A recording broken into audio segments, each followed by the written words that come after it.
Kalau ditanya, orang yang seperti apa orang yang istimewa? Mungkin setiap kita memiliki perbedaan pendapat tentang seseorang yang istimewa dalam setiap perjalanan hidupnya. Mungkin ada yang mengatakan bahwa orang yang fisiknya sempurna adalah orang yang istimewa. Atau ada juga yang mengatakan orang yang memiliki jabatan yang tinggi itu adalah orang-orang yang istimewa.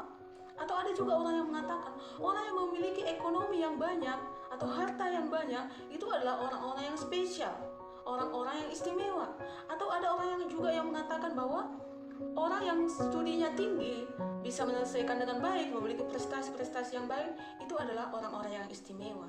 Tetapi hari ini saya mau katakan, bagaimanapun keadaan fisikmu, sempurna atau tidak, bagaimanapun keadaan studimu bisa kamu selesaikan dengan baik atau tidak, atau apakah yang menjadi jabatanmu, kamu memiliki jabatan posisi yang tinggi di tempat di mana kamu bekerja atau tidak, kamu memiliki ekonomi yang sedang terpuruk atau sedang baik-baik saja, atau prestasimu yang banyak atau kamu tidak memiliki prestasi apa-apa, atau pandangan orang lain terhadapmu, atau kegagalan-kegagalan yang kamu miliki, atau kesehatanmu, mungkin hari ini kamu sedang dalam keadaan lemah, atau kamu tidak percaya diri terhadap apapun yang kamu miliki, atau apapun yang menjadi profesimu, itu tidak mempengaruhi keistimewaanmu. Karena memang sejak semula kamu diciptakan istimewa. Kamu, saya, kita semua adalah istimewa. Kenapa saya mengatakan kamu dan saya adalah istimewa? Karena dari sejak semula kita diciptakan memang istimewa. Kejadian 1 ayat 26, berfirmanlah Allah, baiklah kita menjadikan manusia menurut gambar dan rupa kita. Ada banyak ciptaan Allah selain manusia. Semua diciptakan hanya melalui firman. Tetapi untuk manusia, diciptakan, dibentuk, kemudian dihembuskan napasnya, diciptakan serupa dan segambar dengan Allah, spesial. Kalau untuk ciptaan yang lainnya, firman Tuhan mengatakan Allah melihat ciptaannya itu semuanya baik. Untuk manusia yang spesial ini, dia mengatakan dia melihat ciptaannya ini sungguh amat baik, spesial. Jadi sejak semula, sebelum saya dan kamu ada, manusia diciptakan istimewa. Sebelum kita ditenun di rahim ibu kita, dibentuk serupa dan segambar dengan Allah, kita istimewa. Yang selanjutnya, kenapa saya menyebutkan kamu dan saya istimewa?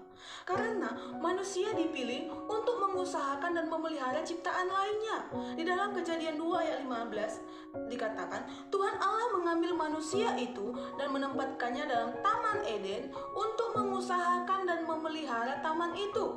Kita diciptakan untuk mengusahakan, untuk memelihara taman itu, untuk mengelola semua ciptaan yang lainnya. Kita dipilih karena kita istimewa. Dalam Kejadian 1 ayat 26b dikatakan juga, supaya mereka berkuasa atas ikan-ikan di laut dan burung-burung di udara dan atas ternak dan atas seluruh bumi. Dan atas seluruh bumi. Kita diberikan kuasa untuk mengelola seluruh bumi. Jadi hari ini, apa yang sedang kamu kerjakan? Apa yang sedang kami usahakan? Apa yang menjadi profesimu? Kita diberikan kuasa, kita diberikan kemampuan untuk mengelola setiap apa yang Tuhan percayakan kita kerjakan hari ini. Kita bisa memeliharanya, bahkan mengembangkannya, membuatnya lebih luar biasa lagi. Apakah hari ini kamu sedang memulai usaha kecil-kecilan? Percayalah, Allah memberikan kemampuan kepadamu untuk mengelolanya dengan baik. Atau apakah yang dipercayakan oleh pimpinanmu dalam pekerjaanmu, apakah jabatan yang dia berikan? Kamu mau memiliki kuasa untuk mengelolanya dengan baik. Apakah kamu sedang mengusahakan ladangmu hari ini? Allah memberikan kemampuan kepadamu untuk mengelolanya dengan baik. Kamu istimewa. Yang selanjutnya, kenapa saya dan kamu istimewa?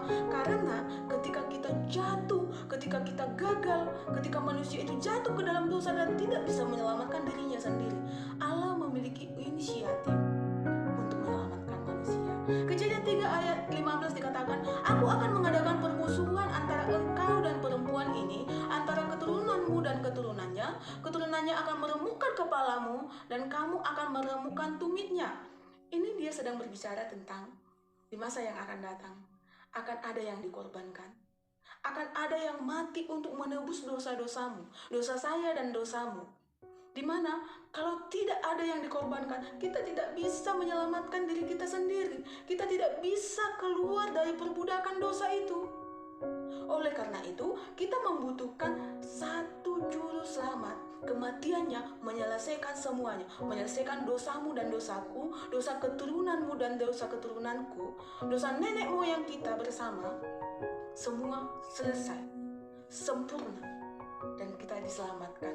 Kita bangkit dari keterpurukan kita bangkit dari dosa kita bisa berkarya hari ini, kita bisa sehat hari ini. Itu karena Dia yang inisiatif untuk menyelamatkan kita, di mana kita tidak layak mendapatkannya karena keistimewaan kita.